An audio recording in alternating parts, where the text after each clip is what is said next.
When it comes to language learning, trying to remember words and phrases can be super difficult. In this video, I'm going to talk about flashcards and the benefits of them, how you can create your own flashcards if you want to. And I'm also going to talk about what kind of flashcard you should create based upon your level. I'm James, I'm native in English, and I can speak Spanish and Italian. I help people reach a conversational level in a different language. So, the first thing, what are flashcards and what are their benefits? So the goal here is to help your brain remember information. Now, spaced repetition is something you might have heard of before. It's very common in learning different things, not just languages, but even revising for things for school or something, or for if you're learning a new skill. It can be really useful to repeat things on a daily basis. And the idea is that early on, when you're learning something new, you repeat it several times per day. And as time passes, that frequency reduces. So next bit on that, what types of flashcards can you get? What do they look like? There's two types. You can have one type on your phone and one type in paper. So on your phone, there's an app called Anki Droid, or for Android especially, but it's called Anki if you Google it. And essentially, it's a really simple app where you can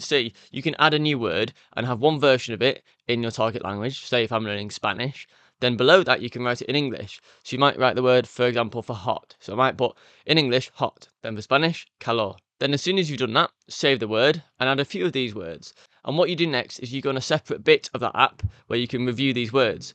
And it shows you one version of it, so it might be your target language, it might say calor, and you have to then guess, okay, what do I think that is in English? You then guess it in your head, you try and remember what it is before you do anything else, you try and guess it in your head, and then you click show me answer.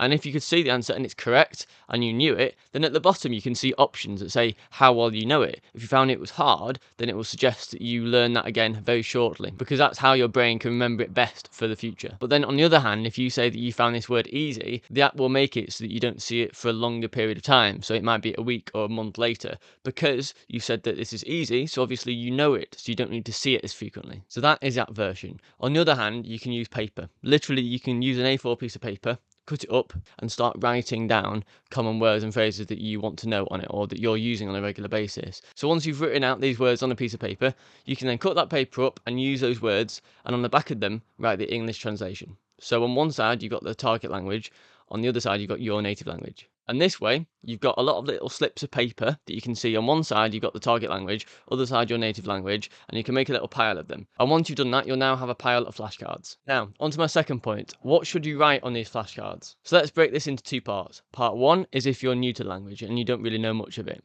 Part two is if you know some of it, but you're struggling with a few keywords and phrases that you'd like to remember more or you'd like to do better at. If you're new to the language, then I'd recommend not starting with words, but maybe phrases. So common phrases like how much is that? Where is this? X, Y, Z. So I say common phrases, but it depends on why you want to learn the language.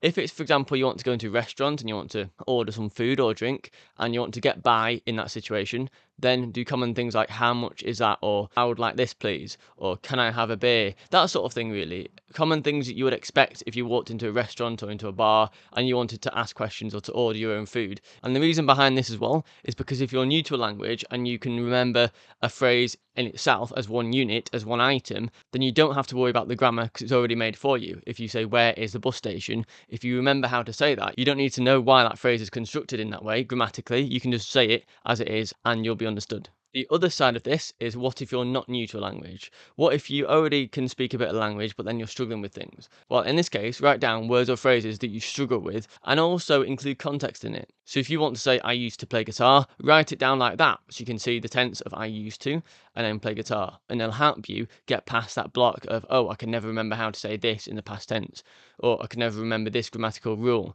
Write it down in context as a phrase or as a sentence and then you'll remember it better. Then that's where spaced repetition comes in. Realistically, if there's something that we find difficult, if we repeat it enough times and use it in context enough times, then it becomes more memorable in our minds. The next point is how many flashcards do you need? And this is quite an ambiguous question. There's no singular answer to this. However, depends on your time commitment. Ideally, you want to review the flashcards, so go through them once a day, because then that keeps it as active as possible in your mind. You don't have to do it any more than once a day, but if it takes you, say, 10 minutes or less, that's perfect.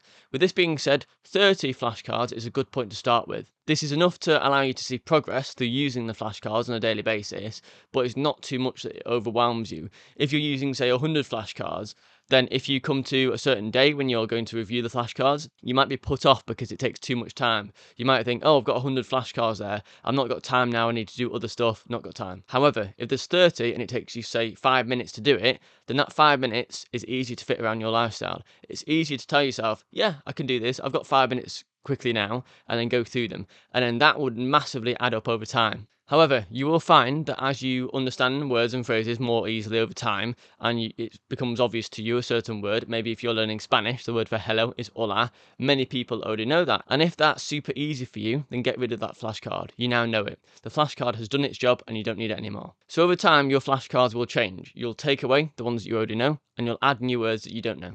The next point is, how do you use flashcards? So it depends if you've made your own paper version of the flashcards or you use an app on your phone. With the paper version, create two piles. You've got your flashcards in your hands of one pile. You look at the first flashcard and you think you know it, and you're not quite sure. So you turn it over, you're like, oh, that's that word. I wasn't quite familiar with that word, so that's a difficult one for me. So make one pile with that word. So those words are words that you don't quite know properly. The second one you come across, okay, I know this one. Yep, dead easy. I'll turn it over. Okay, I can see the translation. I'll make a separate pile for easy. Now what you do is you go through the flashcards and you've got two piles now. One pile says, oh, these are difficult. One pile is, these are easy. Next, what you do is you prepare them for tomorrow. You put the ones that are hard on top and the ones that are easy on the bottom. So although everyone has a different way of doing it, my way of doing it is you put the ones that are hard on the top. So these are the first ones you'll see, given that you only have a limited time to get through them every day. So if you focus on the highest priority ones being the hardest ones, that means that the ones that are easy at the bottom, you might not always get round to doing it. So I'm going to suggest the approach for people who I assume don't have a lot of time to review these flashcards. So any time is better than none. Therefore, I would put the ones that you struggle with, the hard flashcards, on the top and the easiest flashcards on the bottom. So that the highest priority, the ones that you need to get done, are the hardest ones for you. So you can get good at the hardest ones, basically. And if you've got time at the end, you can do the easy ones.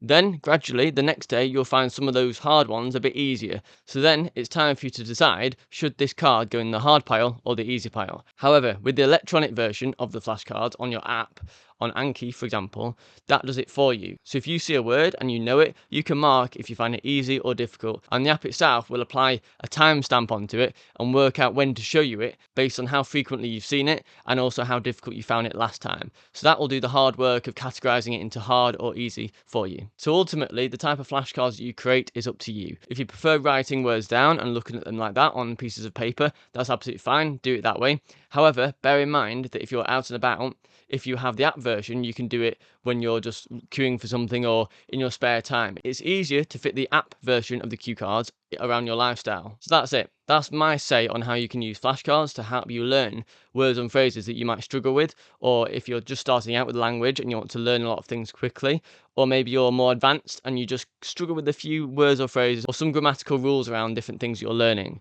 Flashcards can be a great way to use spaced repetition to help your brain learn different things. If you found this video useful, please give it a like, and if you enjoy this kind of content, feel free to subscribe. Thanks.